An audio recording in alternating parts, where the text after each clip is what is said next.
अस्सलामुअलैकुम। Lecture number 11 start हो गया है। कल किन का पहला पहला दिन था? लेक्चर कितने रह गए? सारे नहीं हुए होंगे, सही से बताओ। सारे हो गए? कितने लेक्चर्स लिए एक दिन में? एक ही रहता था। यस, सारे पूरे हो गए। कितने रहते थे? रहते ही नहीं थे। अच्छा अच्छा, मैं तो उनकी बात कर रहा था जिनका कल पहला दिन था। चलें जी, अब शुरू करते हैं आज का लेक्चर। आपको मैंने क्वेश्चन नंबर 19 दिया था होमवर्क में। 19 हो गया? सोल्यूशन था इसका? बताते रहना ना जिसका सोल्यूशन हो, ताकि वो फिर चलो डिस्कस ना भी हो तो काम चलेगा ना। इसका सोल्यूशन था जी 19 का। आप देख लें सोल्यूशन, आज देख सकते हैं आप। ओके, कोई मसला है तो पूछ सकते हैं आप। पॉज करें जरा। जी भाई साहब, ठीक है जी, ओके कर दूं इसको। क्वेश्चन है तो बता दें। इसमें उसने क्या कहा था कि आपने अलजेब्रिक मेथड अप्लाई करना है, ठीक है। बाकी वही काम हुआ पड़ा है। डिपार्टमेंटल ओवरहेड्स ऑलरेडी डिस्ट्रीब्यूट कर दिए गए प्राइमरी डिस्ट्रीब्यूशन के बाद, ये गिवन थे, तो कोई मसला नहीं हुआ इसमें। चलूँ आगे। क्वेश्चन नंबर 20 कैसा लगा? अच्छा था? मेरा दिल है ये कर लें। हैं? नहीं, छुट्टी फिर भी टाइम पे दे दूंगा। आज जुमा था इसलिए लेट क्लास शुरू हुई है। तो लेट मी डिस्कस तो फिर थोड़ा सा। Salman Limited has two production departments, AB, two service departments, 1-2. Summary of budgeted cost for the year June 15 is as follows. Direct labor ये FOH नहीं है, डायरेक्ट मटेरियल FOH नहीं है, बट मे बी यूज हो जाए कहीं आगे जाके, FOH नहीं है। ओके, इनडायरेक्ट मटेरियल और लेबर ये FOH है। फैक्ट्री रेंट, अच्छा अब ये उसने गिवन कर दिए, ठीक है, ये दोनों गिवन है, लेकिन फैक्ट्री रेंट, पावर कॉस्ट और डेप्रीसिएशन इनको आपने बांटना था, ठीक है। अब नीचे कुछ डेटा गिवन है, तो गिवन यहीं पे टेबल बन जाना है जी। उसके बाद फैक्ट्री रेंट के लिए सबसे बेटर फ्लोर एरिया, ऐसे ही है, तो फ्लोर नंबरिंग कर लें। ये डेटा इसमें से नंबरिंग, ताकि मैं ऊपर रेफर कर सकूं।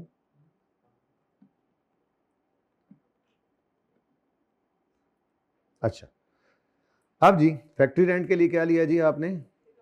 फ्लोर एरिया, वैसे नंबर लगा दिया था नीचे। पावर कॉस्ट के लिए बेस्ट है किलोवाट आवर्स, और डेप्रीसिएशन के लिए वैसे तो कॉस्ट होती है, लेकिन नहीं है एसिड की, तो फिर मशीन आवर्स यूज कर लेंगे, ठीक है जी। अब इससे आपने एलोकेशन कर ली। असल में मैं वो उसी की तरफ ही जरा ना थोड़ा सा टिल्टेड हूँ, वो जो असल काम है। लगा दो मेरे जिम्मे, लगा दो, बच्चों की तरह, जिसे बच्चे करते हैं मेरे साथ।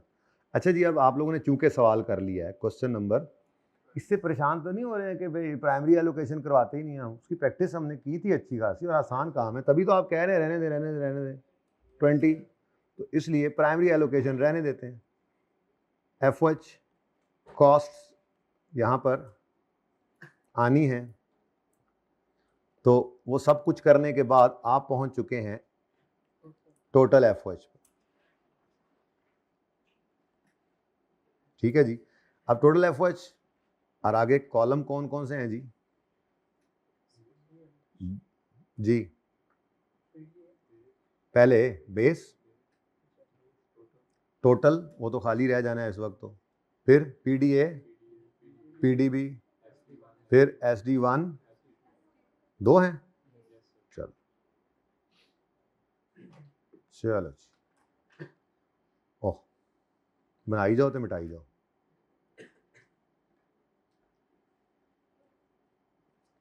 PDA, टोटल का कॉलम खा गए हम। टोटल का भी कॉलम आपका चला आ रहा होगा ना ऊपर। फिर PDA, PDB, SD1, SD2, ठीक है। अच्छा, अब टोटल FOH कितने निकाले थे आपने, बता दें। ये ऊपर सारी कहानी यूं चली आ रही होती है यूं करके जी। ₹1000 कर लो। 615, 3 भी है, ठीक है जी। 4029 ओनली। यहाँ तक किसी को कोई मसला है तो शर्म नहीं करनी। अच्छा, कभी भी क्लास में इससे शर्म नहीं करनी हो, वो सारे कह रहे हैं हो गया, समझ आ गया हमें, आपको नहीं समझ आया तो नहीं समझ आया, बस ठीक है, आपने अपना पूछ लेना है। 354 है, ओके। उसके बाद अब सेकेंडरी एलोकेशन करनी है, जो असल में हमने परसों सीखा था और फिर कल से उसी की पिटाई करी जा रहे हैं। तो allocation of SDs to PDs, इसको सेकेंडरी एलोकेशन कहते हैं। क्या फरमाया था जी इन्होंने, यूज करें रिपीटेड डिस्ट्रीब्यूशन मेथड। तो बस फिर शुरू हो जाओ, क्योंकि वैसे भी रेसिप्रोकल सर्विसिंग थी। SD1 ने SD2 को 5% सर्विस दी हैं और SD2 ने SD1 को 10% सर्विस दी, तो रेसिप्रोकल हो गया। अब ठीक है, टेक्निकल काम वो था, अलजेब्रिक इक्वेशन वाला, अलजेब्रिक मेथड जो था वो टेक्निकल था, ये तो सीधा सीधा है, बस लगे रहो। तो शुरू हो जाओ जी। सबसे पहले SD1 को ही पकड़ लो। अब SD1 की रेशियो क्या है, 30, 65 और 5। 30, 65, 5। SD1 594 जी, जल्दी जल्दी। 386, पहले 3 से लिखा जाए, 386, 36, 30, ठीक है जी। अब SD2 आ गया, इसकी बेस है, इसकी 55, 35 और, लेकिन यहां पर अब हो कितना चुका है, 384, तो यहां से निकालो 384, अब उसको बांटो, 211, 134, ठीक है जी। फिर SD1 पे दोबारा आ जाओ, 30, 65, 5 जी, 38 गया, 11, 25, 2, SD2 आ गया, 55, 35, 10, तो 2 निकल गया यहाँ से,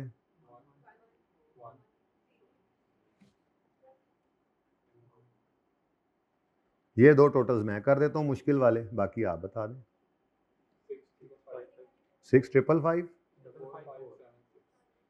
ये सही है, अगला बता रहे हो, ये सही है 6555। अच्छा आगे 4, 5, फैसला कर लो, ओके। अब क्या थी रिक्वायरमेंट जी, रिक्वायरमेंट थी डिपार्टमेंटल ओवरहेड रेट निकालो। अब किस बेस पर निकालें, कहाँ बताया,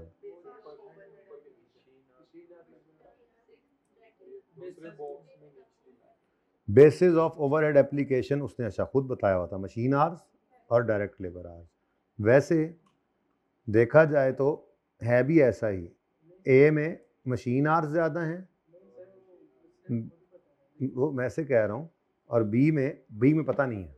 पता इसलिए नहीं है, ध्यान से देखने वाली बात क्या है, बी के ये जो डायरेक्ट लेबर आवर्स हैं ये टोटल नहीं गिवन है, ये पर यूनिट गिवन है। इनको टोटल करना था तो ऊपर वाले पॉइंट के साथ मल्टीप्लाई करना था, ठीक है। तो बताओ जी, वैसे 2250 को मल्टीप्लाई करो 20 से, कर दो, कुछ नहीं होता, 45,000 और दूसरे हिस्से के 30। अच्छा, वैसे देखा जाए तो लेबर इंटेंसिव है प्रोडक्शन डिपार्टमेंट ए, ऐसे ही है, लेबर इंटेंसिव भी लग रहा है ना, लेकिन बहरहाल उसने इस लड़ाई में हमें डाला ही नहीं, तो ये दो बेसिस हैं। अब 1000 में था सवाल, तो 19.25, 19.25 मशीन आवर्स 1000 में, और इधर जी तो 30.4, ठीक है। तो बताओ जी OAR क्या आया, 340.5 है, 340.5।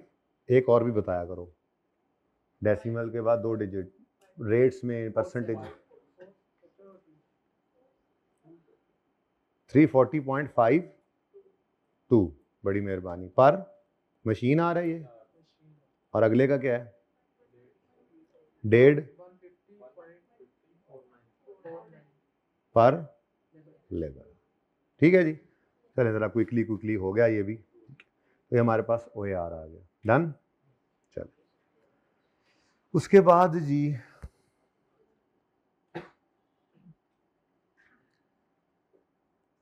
20 को मैंने ओके कर दिया, फिर ये ना कहना कल को।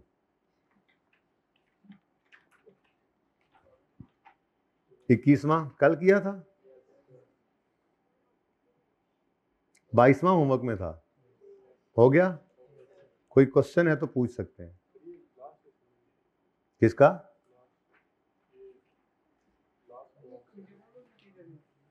कंज्यूमेबल मटेरियल का मतलब है वो मटेरियल जो कंज्यूम होना है, बिकना नहीं है।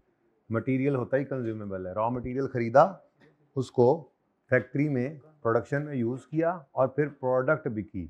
ऐसे ही स्टोर आइटम्स भी कंज्यूमेबल्स होते हैं। मतलब कोई आपके नट बोल्ट पड़े हैं, कोई रबर वॉशर्स पड़ी हैं, कोई आपके पास इस तरह के मटेरियल हैं। जब भी आपकी मशीनें ख़राब होती हैं या रूटीन मेंटेनेंस करते हैं तो आप वो चीज़ें निकालते हैं और यूज़ कर लेते हैं।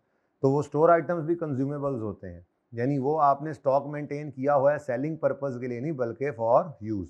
जैसे दफ्तरों के अंदर स्टेशनरी है जी। अच्छा वो कहाँ पे है मैं बता देता हूँ। कंज्यूमेबल मटेरियल्स जो कि इंक्लूडेड है मेंटेनेंस, जिसमें मेंटेनेंस भी शामिल है, ये तो मेरे ख्याल में इनडायरेक्ट होना चाहिए कि नहीं।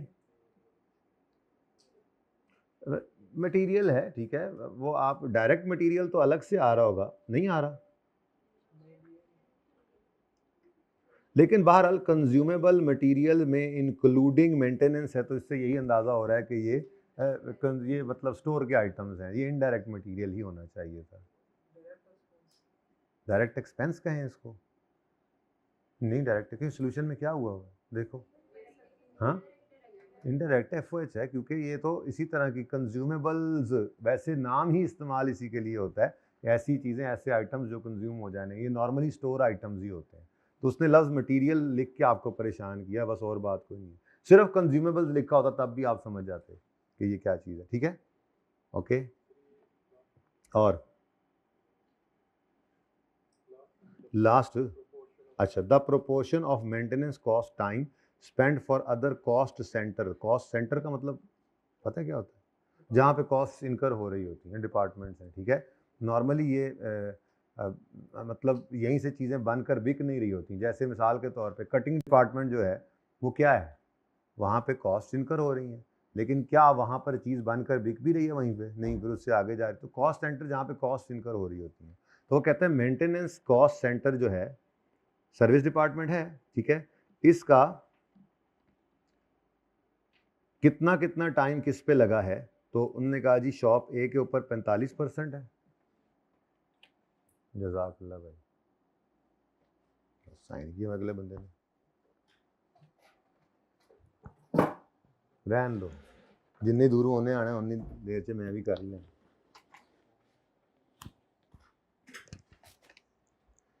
या अल्लाह मेरी बुका चली जाए। क्या FAR की यार, आप लोगों की तो बुक साथ साथ ही आ रही होती है, हर चैप्टर आपका रोज़ आपको मिलता है, एंड पे इकट्ठा करेंगे बस। ये क्या है, कौन से नोट्स? मैंने तो कोई नया चैप्टर शुरू नहीं किया। अच्छा, नए बच्चे जो आए FOH के चैप्टर जिसके पास नहीं है हैंड्स रेज कीजिए और नोट्स ले लीजिए। ये एक दफ़ा नोट्स मैं दे रहा हूँ ना, फिर जब वो आपके लिए सस्ती कॉपी करा लूँगा ना प्रिंट, फिर वो आप खुद ले लीजिए, ठीक है ना। वो इसलिए होगा कि जब आप रिवीजन के लिए बैठेंगे तो फ्रेश। ओके, अच्छा जी, proportion of maintenance cost centre time spend for other cost centre is, machine A के ऊपर, शॉप ए के ऊपर इतना, बी के ऊपर इतना, असेंबली के ऊपर इतना, और कैंटीन पे भी काम हो रहा है। अब ये तो रेसिप्रोकल सर्विसिंग टाइप मामला नहीं हो गया? नहीं, ओके, यानी ये कहानी यूं बन रही है, मैं आपको बताऊं। एक है हमारा सर्विस डिपार्टमेंट कैंटीन और एक है हमारा सर्विस डिपार्टमेंट मेंटेनेंस। ऐसे डेटा बना लेते, समझ आ जाएगी, ठीक है। तो प्रोडक्शन डिपार्टमेंट ए यानी शॉप ए आ गई, उसके बाद प्रोडक्शन डिपार्टमेंट शॉप बी यानी प्रोडक्शन डिपार्टमेंट बी आ गया, उसके बाद खुद सर्विस डिपार्टमेंट कैंटीन आ गया, और सर्विस डिपार्टमेंट असेंबली भी है। चलो फिर खड़े हो जाओ, पाक सर ज़मीन, अच्छा, प्रोडक्शन डिपार्टमेंट असेंबली आ गया, फिर सर्विस डिपार्टमेंट कैंटीन और सर्विस डिपार्टमेंट मेंटेनेंस। अब सर्विस डिपार्टमेंट कैंटीन के बारे में तो उसने कुछ नहीं बताया कि किसको कितनी सर्विसेज दे रहा है, तो फिलहाल उसको साइड पे रख लेते हैं। मेंटेनेंस के बारे में उसने बोला है ये 45%, 40%, जैसे हमने एग्जांपल बनाई थी, और 2%। ठीक है, खुद को तो इसमें सर्विस देनी नहीं होती। अब ये तो चलो इस बेस पे आपने बांट लेना है, बाकी का क्या करें। कैंटीन की भी एक कॉस्ट है, और कैंटीन में इन सब ने ही अपने एम्प्लॉयज़ को पता है भेजना होगा। ये production A B C maintenance वाले, खुद को बस कैंटीन ने सर्विस नहीं देनी होती, पता है आपको, दे भी सकते हैं वैसे तो। अब कौन सी ऐसी बेस मुनासिब लग रही है आपको यहाँ से देखकर? Direct wages cost, indirect wages cost, consumable, rent rate, building insurance, तो पढ़ लेते हैं ना, heat light, power, depreciation, area, value of machine power. मेरे ख्याल में तो फिर डायरेक्ट वेजेस ही एक ऐसी चीज़ बचती है, क्योंकि ये क्या है, एम्प्लॉय रिलेटेड कॉस्ट। टेबल याद है? एम्प्लॉय रिलेटेड कॉस्ट के अंदर असल जो है वो अगर प्रेफरेंस ना हो तो जो भी खर्चा उसको डायरेक्ट वेजेस की बेस पे बांट सकते हैं। लेकिन नंबर ऑफ एम्प्लॉयज़ होते तो फिर तो ठीक था, बता देते जी प्रोडक्शन डिपार्टमेंट ए में इतने बंदे हैं, बी में इतने हैं, सी में इतने हैं। वो तो है नहीं। अब रह क्या गया फिर? Direct wages. और डायरेक्ट वेजेस अगर आप देखें तो फॉर्चुनेटली सिर्फ वो प्रोडक्शन डिपार्टमेंट्स में ही नज़र आ रही हैं, आनी भी उसी बेस पर ही थी। ठीक है, तो इसका मतलब canteen department, production department A, B और असेंबली डिपार्टमेंट को, सुभान अल्लाह, 2 ए हो गए, चलो खैर, असेंबली डिपार्टमेंट को सर्विसेज देंगे और इधर तो होना ही कोई नहीं। तो ये तो आसान काम था।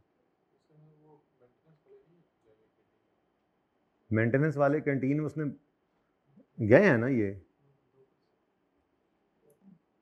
अब ये क्या बन गया? ये स्टेप डाउन ही बन गया ना। आप फिर क्या करोगे? तरतीब क्या रखोगे? आपका सर्विस डिपार्टमेंट कैंटीन 3 को सर्विस दे रहा है और सर्विस डिपार्टमेंट मेंटेनेंस 4 को दे रहा है। नॉन रेसिप्रोकल सर्विसिंग है। स्टेप डाउन अप्रोच लगाओगे, पहले मेंटेनेंस को बांट लोगे, उससे 2% कैंटीन में भी चला जाएगा, फिर कैंटीन का अपना प्लस मेंटेनेंस का 2% टोटल निकाल के तीनों प्रोडक्शन में डाल दोगे। ऐसे ही हुआ था सोल्यूशन में, देख लो। नहीं तो आपने तो ऐसे ही किया होगा ना। समझ आ गया? शालें आ गए? ओके, देख लो इसको। ठीक है, इसमें क्या कर लो, यहाँ लिख देता हूँ मैं। ये क्या है जी? Non reciprocal. आप फिर तस्वीर ले लेना इसकी। ठीक है, नॉन रेसिप्रोकल है, सर्विसिंग है। ठीक है जी, तो अगर नॉन रेसिप्रोकल सर्विसिंग है तो फिर आपको क्या करना पड़ेगा? स्टेप डाउन अप्रोच यूज़ करनी पड़ेगी। सिंपल है, step down approach. Step down approach का मतलब क्या है? जो ज़्यादा सर्विस दे रहा है उसको पहले ज़ीरो करना है। मतलब पहले आप मेंटेनेंस को एलोकेट कर देंगे और फिर कैंटीन को। ये क्वेश्चन नंबर कौन सा आ गया? 20 केड़ा 2। एक यही पॉइंट था इसमें, अच्छा पॉइंट था वैसे। लें जी, चलें।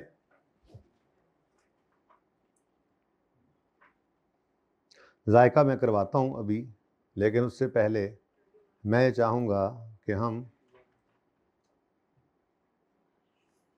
अच्छा 29 भी मेरा दिल है कराने का, लेकिन ये एंड पे कराएंगे। ये नई कहानी, अल्लाह करे यहाँ तक पहुँच जाएं। आज क्लास भी जो मेरी से लेट शुरू हुई, हो जाएगी सेटिंग, बस पहला हफ्ता होता है ईदों बाद। चलें जी, 31 का सोल्यूशन था जी। जी छोटा सवाल था, सोल्यूशन था इसका या नहीं था? चलें इसको क्विकली कर लें फिर। ज़्यादा रिसेंट सवाल है, मेरा दिल है। क्या हो गया था ये भी? फिर क्या हुआ? फिर क्या हुआ? नए बच्चे क्या सोचेंगे? काम ही नहीं करते कोई, ये लोग काम करके दिखाएं इनको ना आज, थोड़ा पढ़ छड़ के। अच्छा जी, सवाल तुमने डिस्कस कर लिया था। बजटेड एफओएच की डिस्ट्रीब्यूशन शीट बननी है।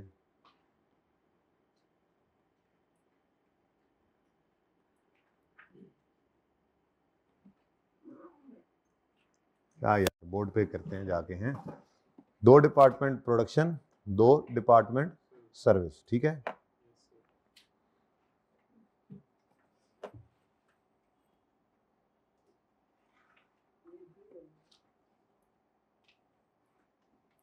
अच्छा, अब इसमें मामला क्या था, डायरेक्ट एफवाइज तो सीधे गिवन थे, लेकिन कुछ और भी ओवरहेड्स थे इनके अलावा, 53 मिलियन के थे, उनका फिर क्या किया था, उनको किस बेस पे एलोकेट किया था, क्यों? In addition to direct overheads, there were common overheads of production and service departments which amounted to 53. अब अगर प्रोडक्शन और सर्विस दोनों के हैं तो मशीन आर्स दो ही बेसिस, तीन बेसिस हैं, नहीं ये तो सॉरी दो ही बेसिस हैं, या तो आप यूज कर सकते हैं मशीन आर्स या यूज कर सकते हैं फ्लोर एरिया। अब अगर मशीन आर्स यूज करते हैं तो वो तो सिर्फ प्रोडक्शन डिपार्टमेंट के आ रहे थे, वो कह रहा है इनमें सर्विस डिपार्टमेंट के भी हैं, तो फिर दूसरी बेस बचती ही क्या थी, तो यूं बस अदर ओवरहेड्स कह लें, वो एरिया के हिसाब से बांटने में हर्ज भी कोई नहीं था, ठीक है। तो क्वेश्चन नंबर 31 करते हैं, 31 क्विकली करना है, क्या पता इसके बाद 32 भी आपको अभी नकदो नकदी करवा लिया जाए, अभी अभी आप खुद कर रहे हो, अटेम्प्ट बताएं जल्दी से। स्प्रिंग 24 क्वेश्चन नंबर, हाँ भाई मौजें मारी होंगी कि नहीं बच्चों ने, मैं बताऊं पर्चे में मौजें नहीं मारी होनी, उनसे अदर ओवरहेड्स ही एलोकेट नहीं हुए होने, मैं बता रहा हूँ ऐसे परेशान होते हैं। तो ये मैंने आपको डे 1 पे कहा था, बुजदिल नहीं बनना, शेर दिल बनना है, शेर दिलियां बनना है, ठीक है ना। पर्चा पर्चे से पहले नहीं फेल करना, बस इतना सा आपने करना है, हिम्मत करके पर्चे में जो समझ आए करते जाना, जो नहीं समझ आए उसमें वैसे ही कुछ लिखते जाना है, पर्चा पास होगा ही होगा इंशाल्लाह। लेकिन अगर आप पहले ही डर जाए, आधा फेल तो बच्चा पहले हो जाता है, आप तो नहीं है ना ऐसे बच्चे, पक्की बात है, नजर तो कोई नहीं आ रहा वैसे ऐसा अभी तक। तो budgeted FOH distribution sheet important topic है, पास कराने वाला, ठीक है जी। एफओएच कॉस्ट्स आ जाएंगी यहां पर, उसके बाद कितने डिपार्टमेंट्स हैं जी, बेस आ जाएगी, उसके बाद टोटल आना है, देन जी दो हैं पीडीज, पीडी ए और पीडीबी,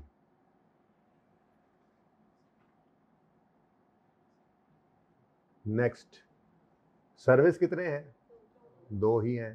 कितना अच्छा सवाल है, छोटा सा, नंबरों से भरपूर है जी, एनर्जी से भरपूर जैसे आप लोग हैं, अल्लाह करे एंड तक ऐसे ही रहें, बस अगर एंड तक ऐसे ही रहे जैसे इस वक्त एनर्जी आप लोगों की, पर्चा पास है कंफर्म, लिखवा लो हैं। नहीं क्या क्या कहा, क्या बोला ये, what talk is ji. Service departments कितने हैं, एसडी एक्स और एसडी वाई, दिल तो अगला सवाल भी यहीं पे हो जाता। अच्छा जी, अब थोड़ी सी कंजूसी कर लेते हैं। पहले उसने खुद बता दिया direct factory overheads already allocate करके उसने दिए हैं, हम भी वही नाम लिख देते हैं जो उसने लिखा हो, डायरेक्ट फैक्ट्री ओवरहेड्स जी गिवन है, फरमाइए 1000 में है, ये 1000 में करना है, चलो 85,000, 30,000 और 20,000, नजर आ रहा है सही, किधर कोने आखिरी में। अच्छा, अब उसके बाद कुछ उसने कहा अदर ओवरहेड्स भी हैं, कॉमन ओवरहेड्स हैं, ठीक है। तो कॉमन ओवरहेड्स टोटल कितने हैं 53, और बेस आप क्या कह रहे हैं जी, फ्लोर एरिया बना दें, तो कॉमन ओवरहेड्स बेस क्या है जी, फ्लोर एरिया, और उसने टोटल बताए हैं 53,000, मिलियन में था ना। अच्छा, अब अगर टोटल की जरूरत पड़ेगी तो नीचे टोटल बाद में कर लेंगे, फिर तो टाइम बचाया हुआ है मैंने, ठीक है, जो गिवन हो उनको नहीं लिखते, और अगर कभी सिंगल ओएआर मांग ले तो अलग से फिर एफवाई टोटल करने की बजाय यहीं पे एक टोटल का एक लाइन ऐड करके टोटल फिगर ही लिखनी है ना, ओके।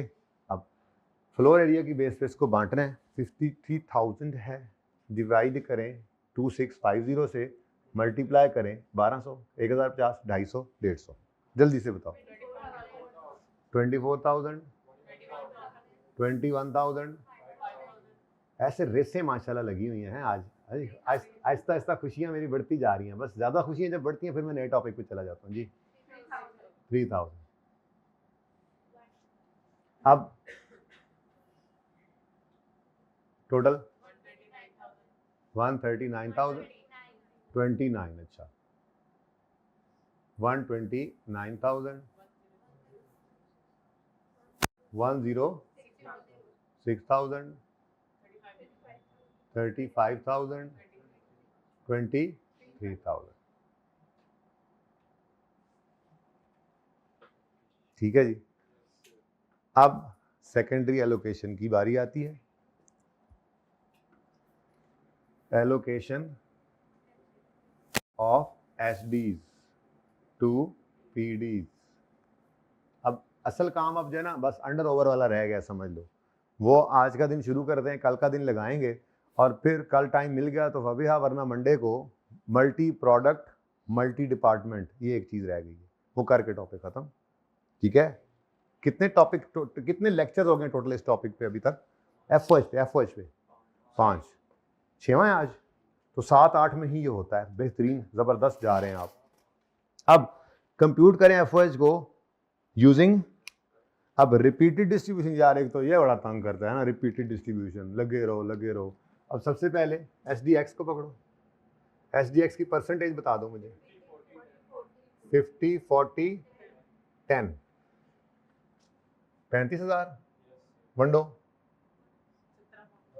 17,500, 14,000, 3,500। अब देखो थोड़ा सा समझ लग रही है कि मैं क्यों कहता हूँ ये आसान टॉपिक है। कॉपी पेस्ट टाइप चीज़ है, एक तरह से सारे सवाल हो रहे हैं। ठीक है, थोड़ा बहुत डिफरेंट सवाल भी आते हैं, उनका लेवल भी जब बनेगा तो वो भी कर लेंगे, उस काबिल भी आप होंगे इंशाल्लाह। नेक्स्ट है ji S D Y, percentage 45, 40, 15। यहाँ पे टोटल क्या हो गया? 26,500, 26,500, 11, नेक्स्ट नेक्स्ट,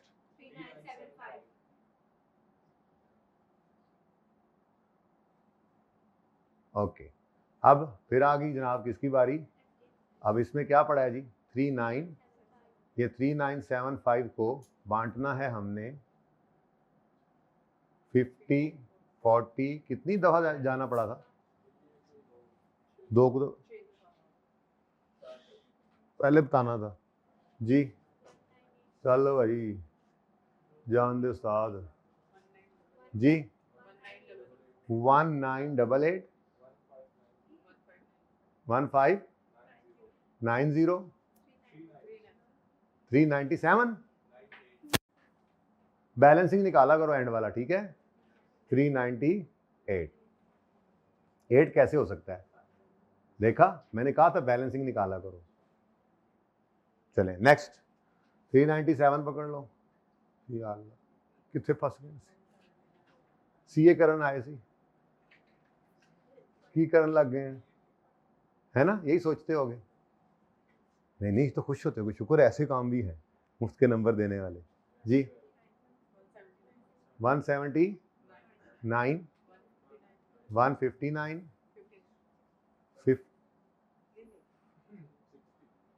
60, बेटा 59 कर ना ले, आप कर देना। 397 से ये दोनों माइनस करें ना, हैं? 59, पहले मुझे इतनी टेंशन हो रही है, मुक्की नहीं दिया है। 59 अल्लाह करे यहाँ पे खत्म हो जाए। एस डी एक्स, 50, 40, 10, 30, 34, चलो 24 और 5, इसी से यहीं पे जान छुड़ा सकते थे वैसे। चलो 5, एस डी वाई तो लिखें 45, 40, 15, जी 2 2 1 डबल 2 डबल 1 नहीं सिंगल 2 2 1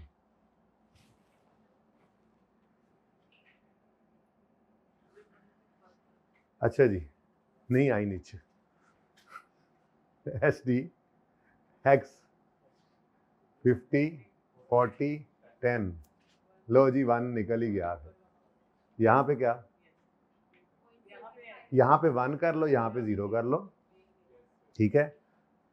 अब जी दो टोटल मुश्किल वाले मैं कर देता हूँ आसान वाले आप कर दो 160625 नेक्स्ट 1323 अच्छा अब पास होना कितना आसान है बताऊं किसी को मैं बताऊं तो फिर तुम लोग गुंगलू हो सब्जियां अच्छा सुनो आसान कितना है पास होना मिसाल के तौर पे एक ये चीज़ किसी बच्चे को समझ नहीं आई उसने ऑल टुगेदर इसको छोड़ दिया लेट्स से इसका एक नंबर था वो एक नंबर कट गया अब इन एफ को पकड़ के इस तरह से डिस्ट्रीब्यूट करने वालों को उसको नंबर मिल जाएंगे गलती पे गलती के नंबर नहीं कटते अब फेल कौन होगा ये पॉइंट पकड़ा पढ़ रहे हैं समझ नहीं आ रही समझ छोड़ो यार वो अच्छा फेल होता है छोड़ना कुछ नहीं है एक नंबर 1.5 नंबर 2 नंबर कट जाएंगे कितने नंबर का सवाल है 5 नंबर फिर भी आ गया हर सवाल में पासिंग मार्क्स लेने और अच्छे खासे नंबर हैं ये तो रुकना नहीं है ठीक है मैं घर पे नहीं किया था सॉल्व हाँ जी बस यहाँ तक आना था या आगे भी जाना है कंप्यूट करें factory overhead rate for production based on okay तो इसको ये टोटल एफ आ गए इनको डिवाइड करें मशीन आवर्स से बेस क्या है जी मशीन आवर्स ठीक है तो कितने मशीन आवर्स हैं जी 1890 बस ये 1000 में है ना चेक कर लें मशीन आवर्स 18 नहीं तो फिर इसको 1.89 करो और इसको 1.71 करो ना ऊपर 1000 चल रहा है ना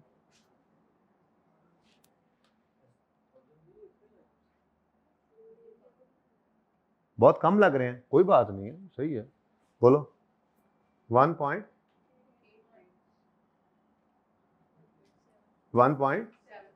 यार चेक कर लेते हैं असली सवाल को ओपन करके ना क्योंकि ये लग तो रहा है कि 1000 होना चाहिए ना कोई नहीं देर लगनी ये कौन सी अटेम्प्ट है स्प्रिंग 24 है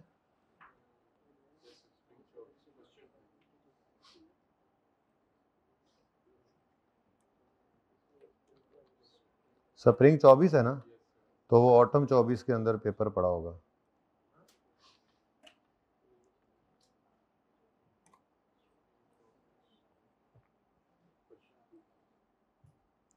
इधर भी उसने कोई नहीं बताया हुआ ऐसे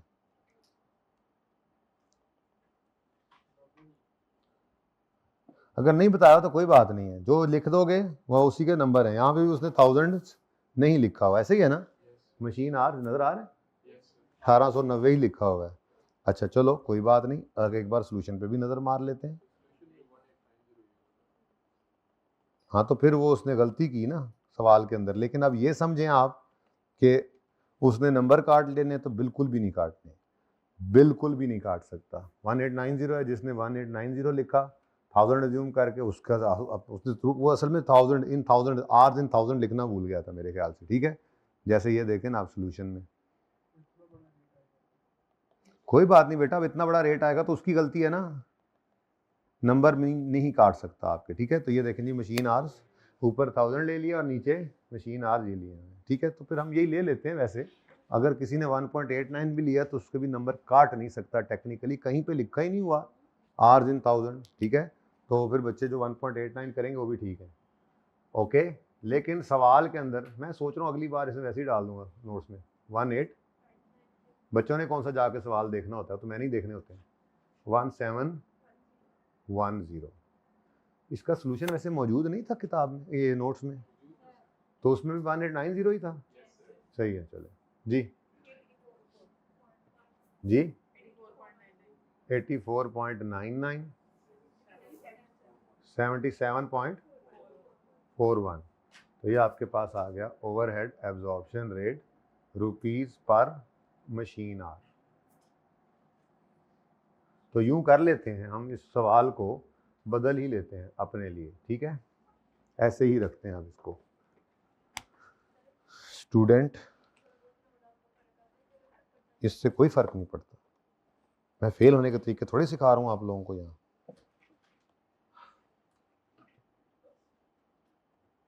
उसने बस ये लिखना था, वो लिखना भूल गया आई कैप। तो आप इसको कर लें ऐड, हैं? फिर कोई एक बात तो करनी पड़ेगी आपको।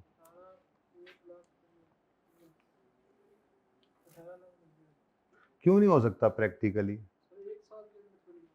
तो बेटा मशीनें बढ़ाते जाओ, बंदों ने तो काम, मतलब 10 बंदों ने ये काम नहीं किया, 5 मशीनों ने ये काम नहीं किया, पता नहीं कितनी मशीनें हैं, हो सकता है 1 लाख मशीनें लगी हुई हों, फिर हो जाएंगे पूरे आवर्स। एक मशीन कितने घंटे साल में काम कर सकती है, हिसाब लगाओ। एक दिन में कितने घंटे हैं? हर एक साल में कितने दिन हैं? एक मशीन है, तो आप हिसाब लगा लो कितनी मशीनें लगी हुई होंगी। बहुत बड़ा सेटअप है भाई हमारा, इजी क्यों ले रहे हो? अब सवाल की कमजोरी है ना, किसी एक तरफ पे उसको करना चाहिए था, डिफरेंट नहीं है। अब इस बात लॉजिकली क्या सोचना, अब इस बात मिस्टेक है छोटी सी। बहुत बड़ा सेटअप है हमारा उस्ताद जी, जल्दी करें। 10 किलोमीटर में तो फैक्ट्री लगी हुई है हमारी पहली। चलो अब ऐसा करो, थोड़ा सा नकदो नकदी टेस्ट हो जाए। जैसे मिलता जुलता सवाल है, अब ये स्प्रिंग 24 का सवाल था, तो ऑटम 24 में, स्प्रिंग 24 में बच्चे ये सवाल करके गए होंगे, ऐसे ही है, तो ऑटम 24 आ गया। अब बच्चे बड़े खुश होंगे कि वैसे ही सवाल है, लेकिन अब देखते हैं कैसा है। Start, your time starts now. 8 into 1.1 8 into 1, 8 minute ज़्यादा हैं, चलो 8 मिनट, 6 मिनट है आपके पास, चलो हरी अप, क्योंकि ये आपके बच्चों, आप 14 मिनट लगाना, चलो निकल जाओ क्लास से। 3:10 पे स्टॉप राइटिंग हो जाएगा, ठीक है, जल्दी करो। इसको ऐसे करें, टाइम नजर आएगा, क्या है टाइम? 7:37। ये मैं कहाँ आ गया हूँ? 3:04 हुए हैं, 3:10 पे कहानी खत्म हो जाएगी।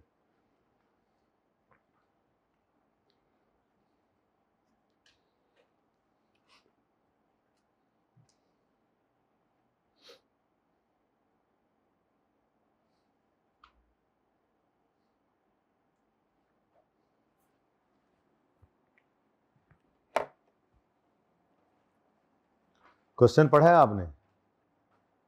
पूरा क्वेश्चन पढ़ा है? तो क्या ऐसी मुसीबत पड़ी हुई है कि सफ़े को काला करना ही करना है? सबसे पहले दिन बताया था, 2 दफ़ा सवाल पढ़ने से पहले किसी ने लिखो ना, तो फिर देखना, मैं इस रजिस्टर से ना वर्जिश के लिए रखा हुआ है। इससे मिलता जुलता रजिस्टर मैंने भी किस ज़माने में बनाया था अपने स्टूडेंट लाइफ में, अच्छा लगा देख के।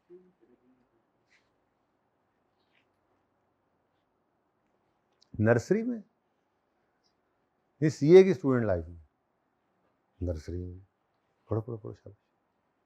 रजिस्टर खोला ही नहीं अभी तक आप, नहीं समझ आ रहा? कौन से लेक्चर्स लिए हैं कल के दिन में? बेसिक्स कंप्लीट किए, लेक्चर 5 तक 5 हो गए?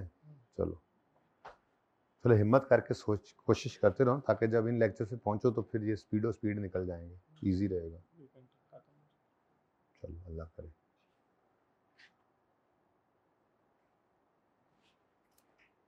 सब बच्चों ने आगे सफ़े रख लिए कि हम पढ़ रहे हैं, घूम के आप चले जाए।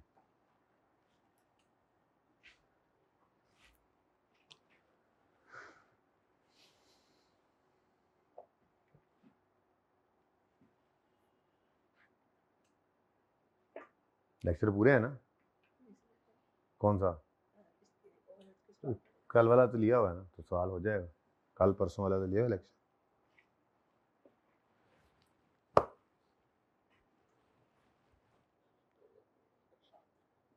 क्या हो जाता है, मैं कहीं वैसे अच्छे आके हो जाता नहीं सवाल होता, प्रेशर बढ़ जाता है।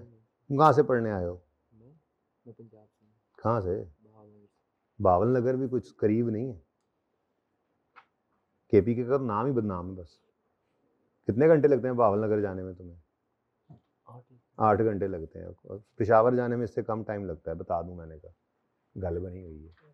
पढ़ने आए, पढ़ो पढ़ो।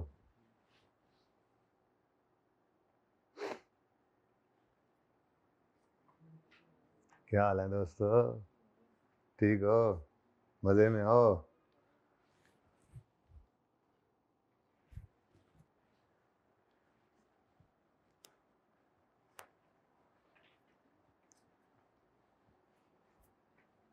अजीब सवाल दे दिया यार उस्ताद ने।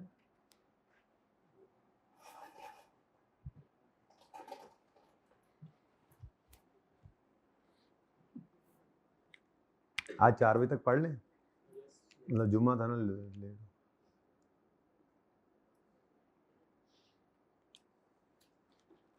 हम बजे के हिसाब से नहीं पढ़ेंगे, हम ये सवाल करेंगे और फिर जायका वाला सवाल, फिर छुट्टी बस। चाहे वो 3:30 ख़त्म हो, चाहे 3:15 ख़त्म हो क्लास, चाहे 3:45 हो।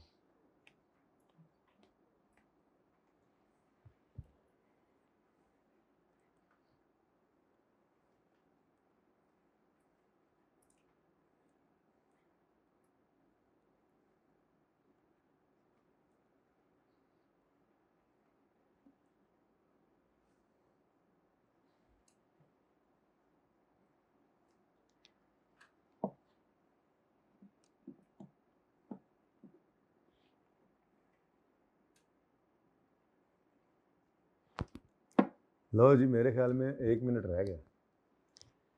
अभी तक सवाल समझ, 2 मिनट रहते हैं, सवाल समझ ही नहीं आया। कभी कभी ऐसा सरप्राइज भी मिलता है।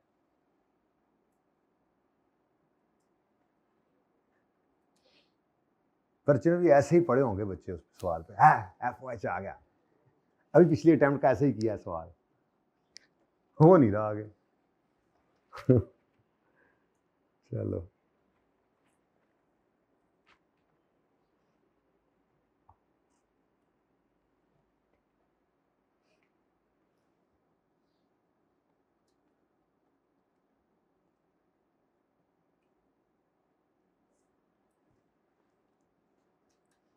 क्यों हाथ खड़े कर दिए? ऐसे नहीं, ऐसे बच्चे नहीं चाहिए।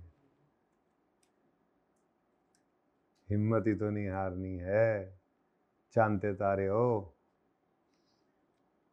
मदर के रेड्स।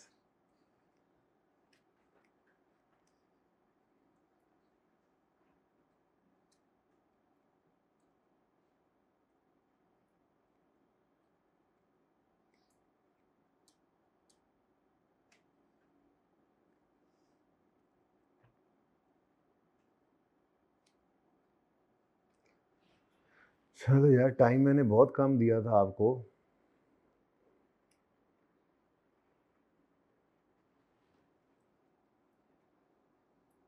इसलिए आप बस कर दें, मिल के करते हैं, ठीक है? अच्छा चलो, 1 मिनट।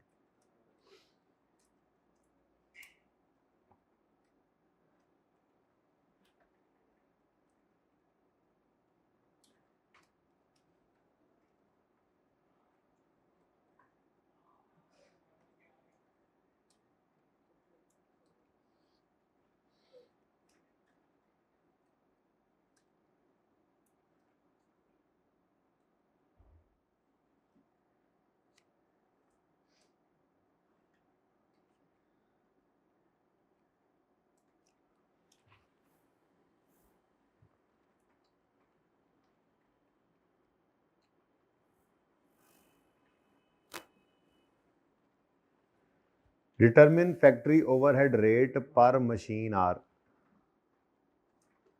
नहीं ना पल्ले पड़ा? अरे 1 मिनट 1 मिनट करते करते तुम लोगों ने क्लास का टाइम, पक्का 1 मिनट।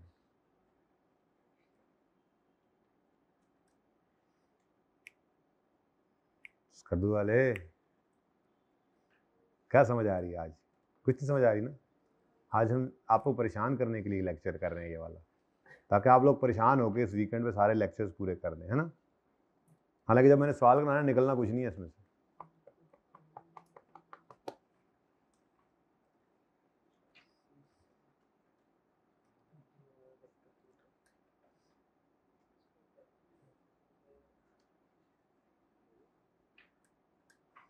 अच्छे हैं वो बच्चे जो कुछ ना कुछ कर रहे हैं। बस ये सब ऐसे हो जाए ना, सब पास भी हो जाएंगे इंशाल्लाह। ये जो हाथ पांव छोड़ के बैठ गए हैं, अभी कराएगा देख लेंगे, क्या सुनी आई। बस कर भाई, देखा सिस कहते हैं टाइमिंग है, कोऑर्डिनेशन चेक की हमारी। Determine factory overhead rate machine are for each machine if budgeted production for the next quarter is 1200 units of product A and 800 units product B। दो प्रोडक्ट्स बन रही हैं, थोड़ा सा ये मसला आ गया था, ठीक है। दूसरा मसला क्या है? दूसरा मसला ये है, factory has 3 machines and produces 2 products. मैंने मल्टी प्रोडक्ट्स कराई नहीं है, पता नहीं सवाल क्यों शुरू कर दिया। हो गया तो ठीक है, ना हुआ तो कोई बात नहीं, फिर मैं कहूँगा माजरत चाहता हूँ। अच्छा, following information is available in this respect. इसके अदब में ये इंफॉर्मेशन अवेलेबल है। ऑपरेटर्स रिक्वायर्ड पर मशीन। असल में ना मसला पता है कब आता, अगर यहाँ पे वो कह देता OAR निकालो पर प्रोडक्ट, मतलब पर यूनिट ऑफ ए और बी, फिर मैंने आपको नहीं पढ़ाया हुआ था, ठीक है। लेकिन ये मैंने कोई ऐसे कैटेगरीज नहीं बनाई, सवाल बस सीधा सीधा करना है, ठीक है। मशीन पर मशीन आर रेट निकालना है। अब मसला क्या है, ऑपरेटर कितने एक मशीन पे चाहिए, मशीन आर कितने लगेंगे एक ए बनाने में, मशीन आर कितने लगेंगे एक बी बनाने में, इलेक्ट्रिसिटी कंज्यूम कितनी हो रही है पर मशीन आर। तो बजटेड एफओएच जो गिवन है फॉर द नेक्स्ट क्वार्टर वो है 7.129 मिलियन, ठीक है। जिसमें शामिल है, अब इसमें दो चीज़ें हैं, ठीक है, जिसमें शामिल है इलेक्ट्रिसिटी एंड पावर 2.912 और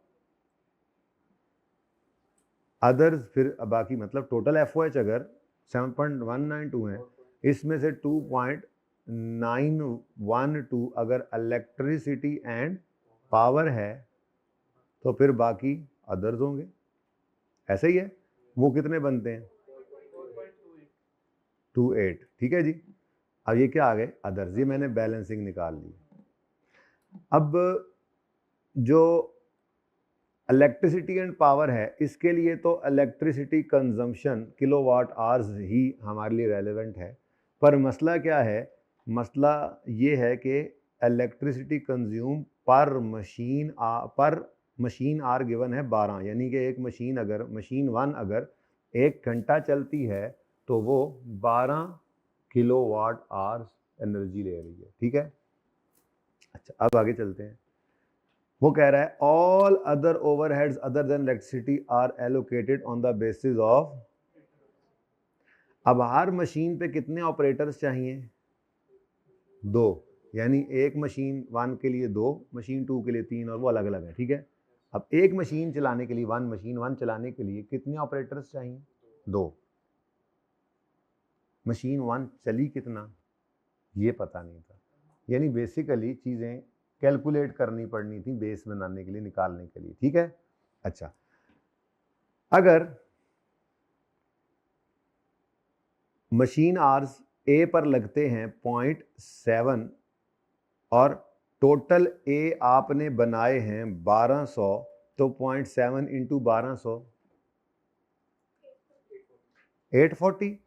अच्छा, अब ये 840 तो मशीन ने चलना है, मशीन आवर्स पर ए कितने हैं 0.7, मशीन 1 के ऊपर मशीन आर 0.1 के लग गए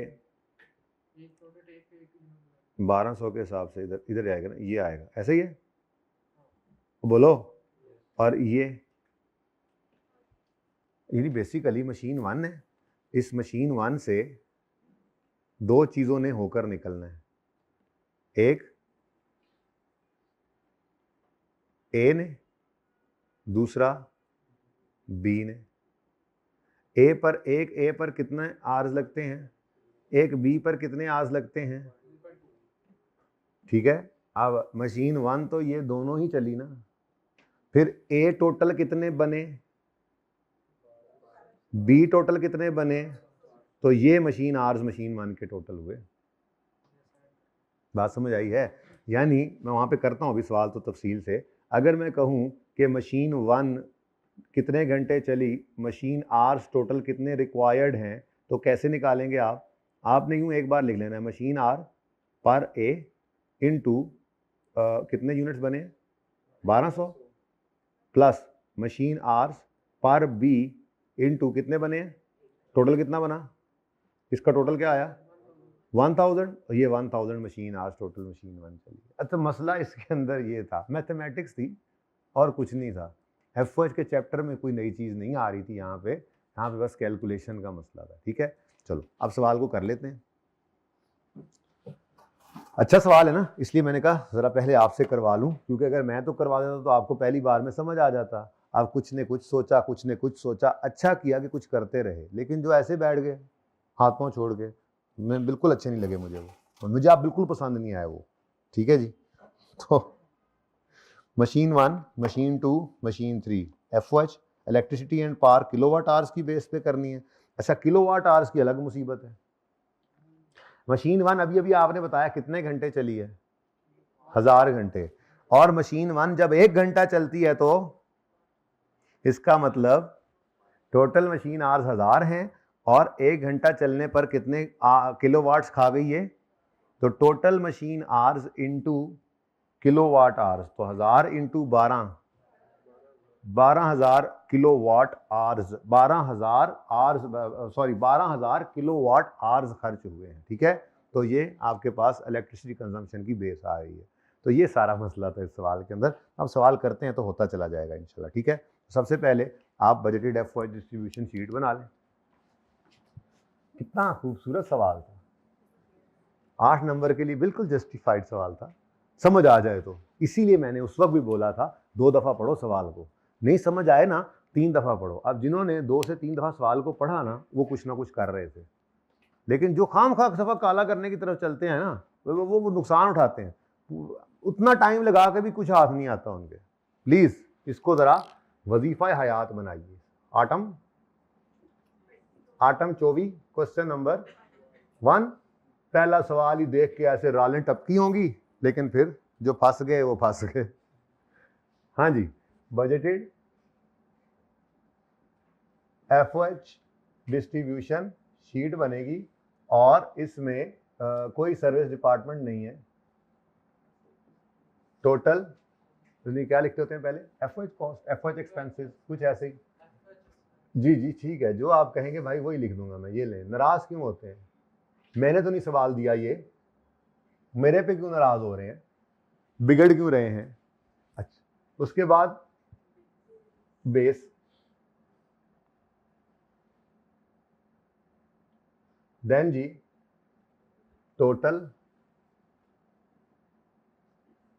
फिर 3 ही डिपार्टमेंट्स हैं और तीनों प्रोडक्शन है। कौन कौन से जी,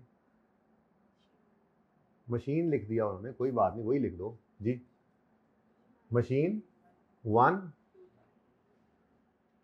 फिगर मिलियन में है, आ ही जाएंगे, तो मशीन 1 हम 1000 में कर लेंगे जी। ठीक है, जैसे आप कहें, पहले ही आप इतने परेशान हैं, जैसे आप कहेंगे भाई वैसे ही होगा। मशीन 2, और वैसे कैसा लगा ये सरप्राइज, क्या ख्याल है, 15-20 मिनट में तो हर कोई कर लेता कहीं ना कहीं से। तो प्रॉब्लम तो यही है, टाइम मैनेजमेंट। तो इसीलिए आपकी स्पीड बढ़ाता हूँ, जल्दी से करो, मार्क्स इंटू 1.8 करो। तो वो जो कह रहे थे ना 8 इंटू 1.8 करके इतने मिनट बनते हैं, उनसे इतने मिनट में भी नहीं होने। वैसे आपने तो कर लिया था, जो भी किया कर लिया, अच्छी बात ये। अच्छा जी, अब टोटल एफओएच 7.12192 है, इसको साइड पे कर दो। इसमें से सबसे पहले पकड़ लो इलेक्ट्रिसिटी एंड पावर। ठीक है, तो यहाँ पे हमने लिखा इलेक्ट्रिसिटी एंड पावर, इसकी मुनासिब बेस क्या है, किलोवाट आवर्स। टोटल कितना आ गया, 2912। ठीक है जी, तो रुपीज इन 1000 हम इसको कर रहे हैं। एक ही दफ़ा ऊपर लिख देता हूँ, फिर आप लोगों को राजी भी तो रखना है ना, आज नाराज़ हुए बैठे हैं सवाल को देख के। अब मुझे किलोवाट आवर्स के लिए एक वर्किंग करनी पड़ेगी, वहीं पे टोटल किलोवाट आवर्स निकाल लूँगा और उसकी बेस पे इसका बंटवारा कर लेंगे, ठीक है। लेकिन उसके बाद बाकी क्या कहूँ, कॉमन, बाकी क्या है, दूसरा क्या है, अदर्स। अच्छा, अब अदर FOH जो हैं ये कैसे निकालेंगे, तो सवाल में गिवन है टोटल 7.192 माइनस 2.912 यहाँ शो कर दें। अब यहाँ तो 1000 में लिखोगे ना, 4280। इसके लिए बेस क्या है मुनासिब, ऑपरेटर आवर्स, ये भी निकालने पड़ लें, ठीक है जी। अब इसके लिए भी वर्किंग नंबर 1 में मतलब एक वर्किंग कर लेते हैं जिसके अंदर अब ये आर्स वगैरह निकाल लेंगे, ठीक है। उसके बाद उसने कहा हुआ है OAR निकालना है, तो यहाँ पे हमारे पास फिर टोटल आएगा, फिर बेस, और फिर यहाँ पे हमारी वर्किंग ख़त्म, मतलब ये ख़त्म करके वर्किंग शुरू कर सकते हैं, ठीक है जी। चलें जी, अब वर्किंग नंबर 1, अब करना क्या है, मशीन 1, 2, 3 और टोटल यही कॉलम्स बना लेते हैं, ठीक है, इससे आसानी हो जाएगी। तो अब ये फैसला कर लें, टोटल को इधर ही रखना है, टोटल को एंड पे भी रख सकते हैं, टोटल को शुरू में भी रख सकते हैं, टोटल ऊपर नीचे ज़रा एक जैसा हो जाए, चलो ऐसे कर लेते हैं। तो टोटल का कॉलम आ गया जी, और ये मैं क्या कर रहा हूँ, मशीन वाइज आवर्स निकलेंगे, फिर उनका टोटल बन जाएगा, किलोवाट आवर्स निकलेंगे, टोटल बन जाएगा, वही हमारी बेस है। यही सवालों में पहले गिवन होता था, मुसीबत ये पड़ गई बस, ठीक है। तो मशीन 1, मशीन 2 और मखाइन 3,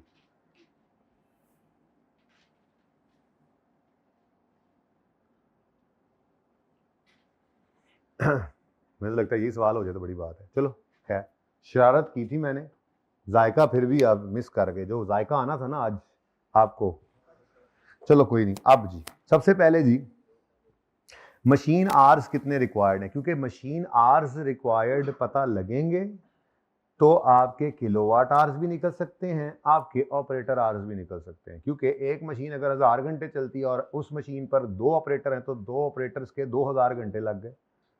तो इसका मतलब सारी कहानी बस यहीं पर ही थी। तो 2 दफ़ा सवाल पढ़ा, नहीं समझ आया, तीसरी बार पढ़ा तो उनको आइडिया हो गया थोड़ा सा कि एक ए पर 0.7 घंटे लगते हैं और टोटल 1200 मशीन ए पर ए बने, मशीन 1 पर ए बने, 0.2 मशीन 1 पर प्रोडक्ट बी पे लगते हैं और टोटल 800 बने। तो यहाँ से मशीन 1 के आवर्स टोटल निकलेंगे, फिर मशीन 2 के ऐसे ही टोटल, फिर मशीन 3 के ऐसे ही टोटल, और फिर इन तीनों का ग्रैंड टोटल बेस, ठीक है।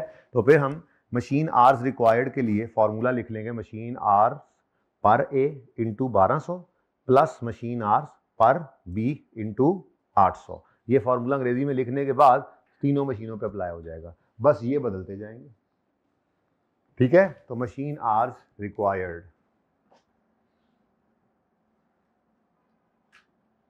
मशीन आवर्स रिक्वायर्ड, इधर आ जाए शायद जी, मशीन आवर्स पर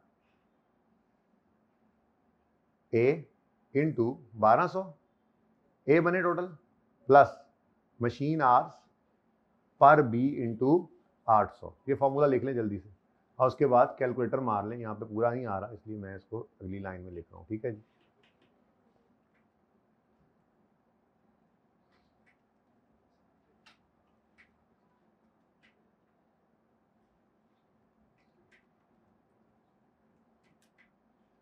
$1200 बने टोटल इस पीरियड में, या बनेंगे अगर बजटेड हैं, और अगर बने हैं तो एक्चुअल है, बहरहाल बजटेड डाटा चल रहा है, ठीक है।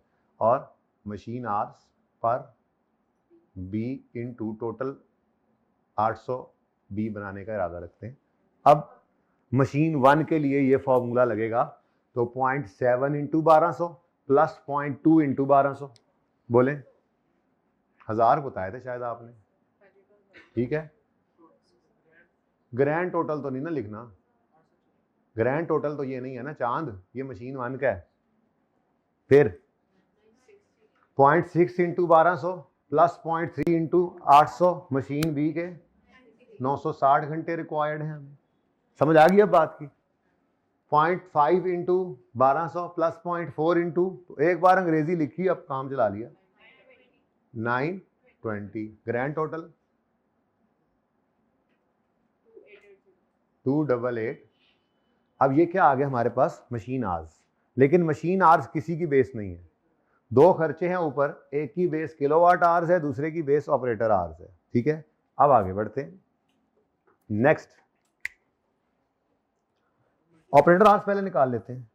देखो जी, टोटल मशीन आवर्स ए पर, ये मशीन 1 पर, मशीन 1 ने टोटल 1000 घंटे काम करना है और मशीन 1 पे 2 ऑपरेटर्स होंगे, तो मशीन 1 तो 1000 घंटे चलेगी, लेकिन 2 ऑपरेटर्स उसके ऊपर हैं तो वो 2000 घंटे चलेंगे, मतलब वहां खड़े रहेंगे, मतलब उनके 2000 घंटे हमें चाहिए, ठीक है। तो फॉर्मूला क्या बना लें हम, total machine hours into number of operators, operator hours निकाल लेते हैं, आसान था ये जरा, ऑपरेटर आवर्स, तो फॉर्मूला क्या बना जी, total machine hours into number of operators, लेकिन ये मशीन वाइज करना है, तो 1000 इंटू 2 2000, नेक्स्ट अभी देखे नहीं मैंने, 3 और 4, ठीक है, मशीन 2 पर 3 बंदे खड़े होकर काम करते हैं तो 2800 तुसी, 920 इंटू 4 3600 तुसी, ठीक है जी, grand total 8560। Now one base is ready, operator hours की बेस पे एक खर्चा एलोकेट हो सकता है, वो कौन सा था, अदर एफओएच, ठीक है, तो अब बांट लें उसको, ठीक है, तो ये वर्किंग वन से देखकर काम हो गया बस, अब और कोई कैलकुलेशन शो करने की जरूरत नहीं है। अब 4280 डिवाइडेड बाय 8560 मल्टीप्लाइड बाय 2000, पूरा 1000, 4280 डिवाइडेड बाय 8560 मल्टीप्लाइड बाय 2880, अच्छा तो 2 क्यों बोला फिर, 1440, फिर जी 4280 की कॉस्ट है 1000 में, डिवाइड बाय 8560 मल्टीप्लाइड बाय 3680, जी डिवाइड लो भाई, 180 बराबर है, वैसे इसको बैलेंसिंग निकालना ज़्यादा बेहतर होता है, ठीक है। चलो एक काम हो गया, अब दूसरा हमें चाहिए किलोवाट आवर्स, किलोवाट आवर्स कैसे निकालेंगे जी, टोटल मशीन आवर्स गिवन है, अब उसने क्या बोला, इलेक्ट्रिसिटी कंज्यूम होती है पर मशीन आवर, कितने किलोवाट, यानी मशीन 1 अगर 1 घंटा चलती है पर मशीन आवर, पर किसको लगे हुए हैं, मशीन आवर्स को, ठीक है, अगर मशीन 1 1 घंटा चलेगी तो 12 kilowatt hours per hour, 12 kilowatt खा जाती है, लेकिन मशीन 1 तो 1000 घंटे चली है, तो फिर टोटल 12000 किलोवाट इसने कंज्यूम कर ली। मशीन 2 अगर 1 घंटा चले तो 15 किलोवाट्स यूज करती है, लेकिन मशीन 2 तो टोटल 960 आवर्स चली है, बात समझ आ गई। इसी तरह से तो आपने टोटल इलेक्ट्रिसिटी कंज्यूम्ड निकालनी, ठीक है, तो टोटल इलेक्ट्रिसिटी जरा लाइन में ले आए, 3680 था, अच्छा जी, टोटल इलेक्ट्रिसिटी कंज्यूम,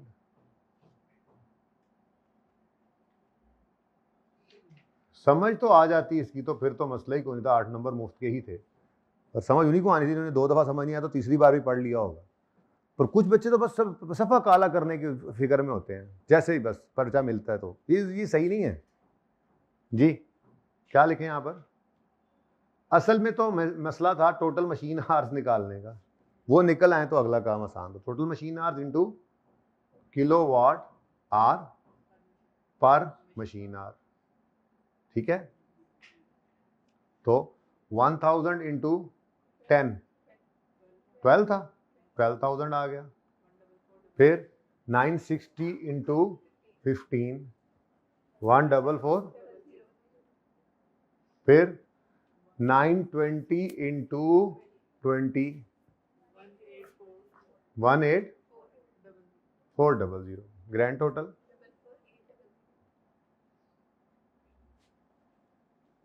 ठीक है जी। अब ये बेस यूज कर लें 2912 डिवाइडेड बाय 44.8 मल्टीप्लाइड बाय 12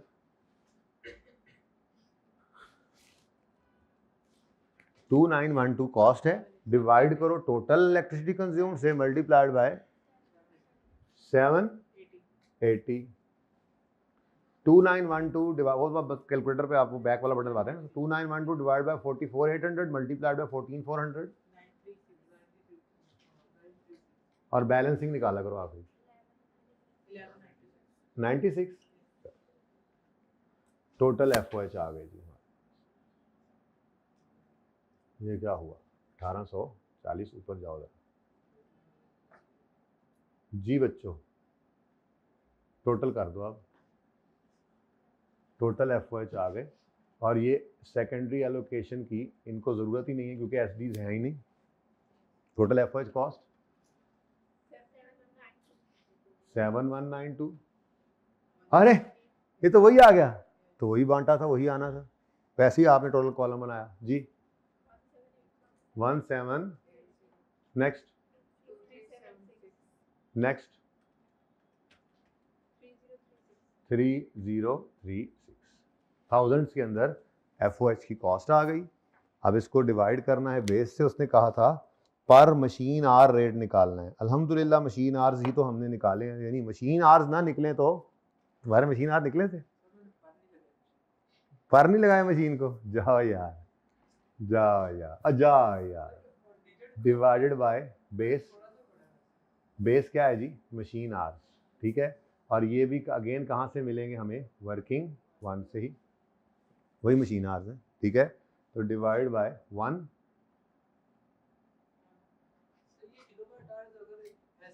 एक मिनट आपके मशवरे बाद में तो मशीन आर्स कहाँ है ये मैं भी कहूँ 1000 कहाँ गया ये 1000 है तो 1 जी बेटा हाँ इधर ही आना है वही तो मसला हुआ है इधर तो कुछ नहीं आना इसी तो मैं टोटल लिखता ही नहीं होता देखा धोखा दे रहा था मुझे डिवाइडेड बाय 0.96 डिवाइडेड बाय 0.92 तो एफओएच की कॉस्ट आ गई जी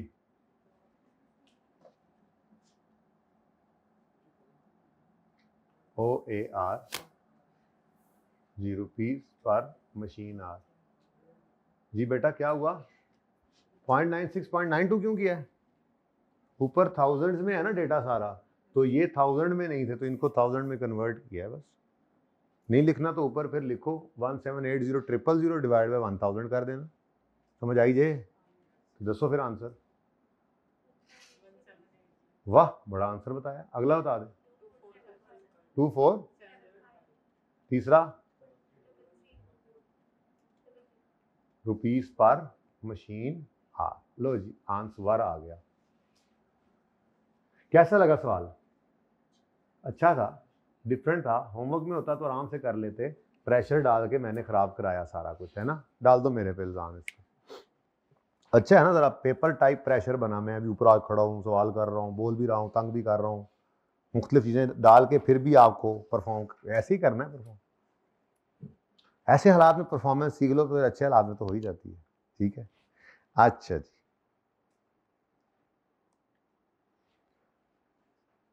भाई कितनी देर की हुई है रिकॉर्डिंग यार आज तो कुछ पढ़ा ही नहीं अभी तक दिल तो यही हो रहा है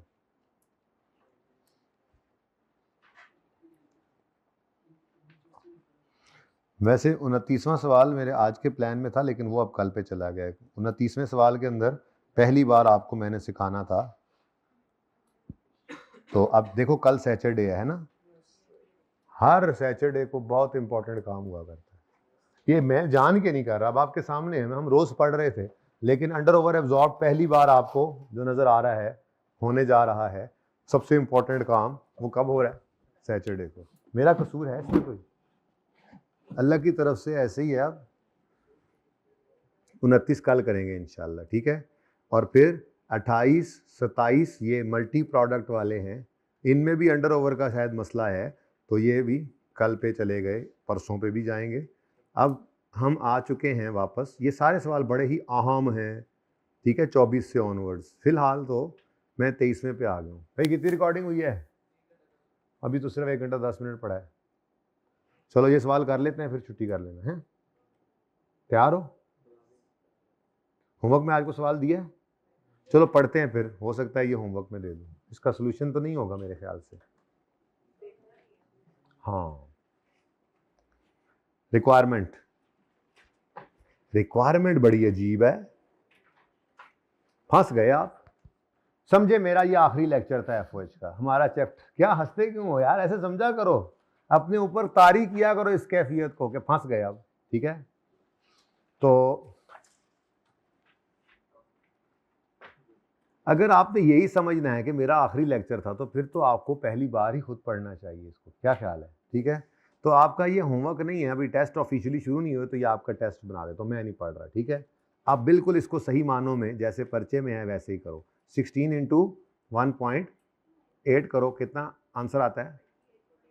28 मिनट्स हैं, आपने 25 मिनट्स में कर लो इसको। इतनी थोड़ी सी यार देखो गुंजाइश भी रखनी चाहिए ना, ठीक है। 25 मिनट्स में ये क्वेश्चन करना है। इसमें आपको अगर किसी चीज़ ने मसले में डालना है तो नंबर 1 वो होगा, ये डायरेक्ट वेजेस लिखकर एक काम हुआ। ये मैं क्यों पढ़ रहा हूँ, ये एसडीज में भी पड़ी हुई है, कुछ इससे सोचना पड़ेगा क्या करना है, कल कराऊंगा, जाहिर सी बात है। उसके बाद रिक्वायरमेंट बड़ी अजीब है कि कॉस्ट निकालो ईच कार्टन की, कॉस्ट ऑफ ईच प्रोडक्ट। ये प्रोडक्ट होगी ना, इनकी कार्टन बनाकर बेचते होंगे चीज़ों का, तो मटेरियल भी होता है, लेबर भी होती है और ओवरहेड्स भी होते हैं, तो ये तीनों मिलकर कॉस्ट बनेगी, ठीक है। तो ठीक है जी, आपका होमवर्क है, आपको फिर जुमे में पैकेज लगा देते हैं आज। लेकिन अब नेक्स्ट जुमे से मैं जुमे को ज़रा रीअरेंज करूँगा इंशाल्लाह। तो इतना लेट शुरू करके फिर, क्योंकि ये शुरू करेंगे तो फिर 4 फिर बज जाने हैं, आपने फिर सीखना है। तो इसको आपको होमवर्क है, एक होमवर्क ये है, और को होमवर्क है, और को होमवर्क हो ही नहीं सकता, हमने छोड़ा ही कुछ नहीं है, ठीक है। अब कल सबसे अहम काम करने जा रहे हैं हम। आज देखो एकदम क्लास छोटी हो गई है, खुशी हुई थोड़ी सी, हाँ छुट्टी हो गई आपकी, ठीक है जी। बस ये आपका होमवर्क है, जायका लिमिटेड बहुत इंपॉर्टेंट क्वेश्चन है। और सुनो मेरी बात, सुन लो सारे। कैफियत क्या है खुद पे तारी की हुई? हमारा आखिरी लेक्चर एफओएच का वो था जो आज हो गया। उसके बाद पर्चे में बैठे हैं और पर्चे में ये सवाल आ गया है। अब मुझे बद्दुआएं देने की बजाय हाथ पाँव मारेंगे, कुछ ना कुछ करेंगे, ठीक है। तो वो कुछ ना कुछ करना है और ईमानदारी से पूरे 25 मिनट में करना है, और 25 मिनट में जो हो जाए वहाँ पे लाइन लगा देनी है। उसके बाद अगले दिन आके देखना कितना सही हुआ। इससे ज़्यादा अच्छा कॉन्फिडेंस आपको कहीं से नहीं मिल सकता। कॉस्ट के पर्चे में सबसे बड़ा मसला ही यही है, ठीक है जी। चलें जी, जुमा मुबारक, ज़िंदगी रही तो कल मुलाकात होगी। अल्लाह हाफ़िज़।